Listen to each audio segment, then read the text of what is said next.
জানো তো, তোমাদেরকে আজকে রেসিপিটা শেয়ার করব। এটা কিন্তু শীতে বানানো নয়, শীত পড়ার কয়েকদিন আগেই আমি রেসিপিটা বানিয়েছিলাম একদিন।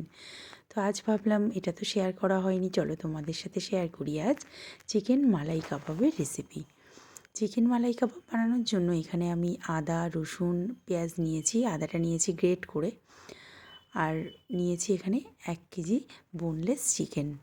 যেহেতু একটু বেশি পরিমাণেই বানাবো তার জন্যই আমি 1 কেজি আনিয়েছিলাম। তো এখানে আদা রসুনের সবার প্রথমে একটা পেস্ট বানিয়ে নিয়েছি। এরপর আমি পেঁয়াজ আর লঙ্কার সঙ্গে এই যে চিকেনটাকে আমি পেস্ট করে নিলাম। এবার এর মধ্যে মিশিয়ে নেব কিছুটা পরিমাণ মশলা, যার মধ্যে থাকবে একটু বিট লবণ, আর থাকবে তোমার লাল লঙ্কার গুঁড়ো, গোলমরিচ গুঁড়ো, জিরের গুঁড়ো, ধনের গুঁড়ো, গরম মশলার গুঁড়ো, আর থাকবে জল ঝরানো টক দই বেশ কিছুটা পরিমাণ। বেশ কিছুটা মানে কি ওই 3 থেকে 4 চামচ মতন, যেহেতু চিকেনটা অনেকটাই বেশি। এবার এটাকে আমি সুন্দর করে মাখিয়ে নেব। জানো তো, এটা না কোনোভাবে কিন্তু রেখে দিতে হবে না যে অনেকক্ষণ ম্যারিনেট করে রাখতে হবে, এরকম কোনো ব্যাপার নয়। এবার আমি যেটা তোমাদেরকে দেখাতে ভুলে গেছি, এর মধ্যে আমি নিয়ে নিয়েছিলাম কিছুটা পরিমাণ বেসন। তোমরা চাইলে এর সঙ্গে চালের গুঁড়ো অ্যাড করতে পারো একটু, জাস্ট চিকেনটা যেহেতু পাতলা হয়ে গেছে একটু যাতে টাইট হয় তার জন্য। আর একটা জিনিস যেটা মিস করে গেলাম, ওর মধ্যে কিন্তু আমি একটু সোয়া সসও দিয়ে দিয়েছিলাম। দেখো, এবার একটা মশলার পেস্ট বানিয়ে নেব।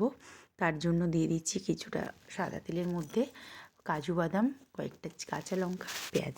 এটা হবে গ্রেভিটার জন্য একটা মশলা। এটাকে সামান্য ফ্রাই মানে হালকা ভাজা ভাজা করে আমি ওটা সরিয়ে রেখে দেবো এবং একটা মিহি পেস্ট করে নেব। এবার এখানে যে চিকেনটা ম্যারিনেট করে রেখেছি আমি কাবাবের জন্য, সেটার মধ্যে কিছুটা পরিমাণ সাদা তেল ছড়িয়ে দিয়ে, না হলে হয়তো হাতে লেগে যাবে, তার জন্য গোল গোল করে ছোট ছোট আমি কাবাবের শেপ দিয়ে নেব। দেখো, এখানে ছোট ছোট কাবাবের শেপ দিয়ে নিয়েছি আমি। তো যেগুলোকে আমি সাদা তেলের মধ্যে ফ্রাই করতে দিয়েছি, দেখো এরকম সাইজের। এগুলো কিন্তু এরকমই সাইজ, বেশি বড় কিন্তু আমি করিনি। আর এটা কিন্তু সবসময় লো ফ্লেমেই করতে হবে। একে একে আমি সমস্ত কাবাবগুলোকে ভেজে নিয়েছি।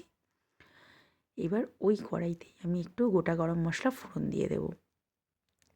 এখানে মশলাটা যে লেগে গেছে আমার চিকেনটা ফ্রাই করার সময়, সেটা কিন্তু আমি আর তুলিনি, পরিষ্কার করিনি, কেননা এখানেই ওই যে গ্রেভিটা করে রেখেছি মশলাটা, কাজু বাদামের যে পেস্ট, কাজু বাদাম আর যে লঙ্কা পেঁয়াজের, সেটাই কিন্তু এর মধ্যে দিয়ে দিয়েছি এবং নিচে থেকে তখনই এই মশলাগুলো না উঠে আসবে তার জন্য। আর এতে দিয়ে দিচ্ছি সামান্য পরিমাণ জল আর টক দই। তো এটা যেদিন বানাচ্ছিলাম সেদিন একটু তাড়াহুড়ো করেই হয়েছিল, মানে আগে থেকে প্রিপারেশান ছিল না যে এটা আমি বানাবো, হঠাৎ করেই। তার জন্য সবটা আমি তোমাদেরকে পাটে পাটে ভিডিও করে দেখাতে পারিনি, মুখে কিন্তু সেটা বলে দিলাম। এবার কিছুটা পরিমাণ গরম জল দিয়ে দিয়েছি, তার মধ্যে কাবাবগুলো দিয়ে নিয়েছি ওই মশলাটা একটু কষিয়ে, দেখো।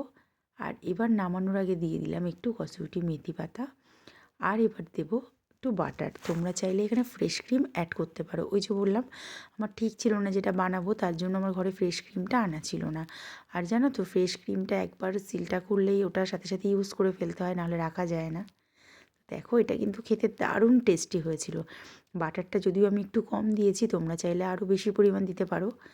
আর খেতে কিন্তু যে ফ্রেশ ক্রিম দিইনি তার জন্য কিন্তু যে খেতে খারাপ হয়েছে তা নয়। বানিয়ে দেখেও দেখা হবে অন্য কোনো ভিডিও। এটা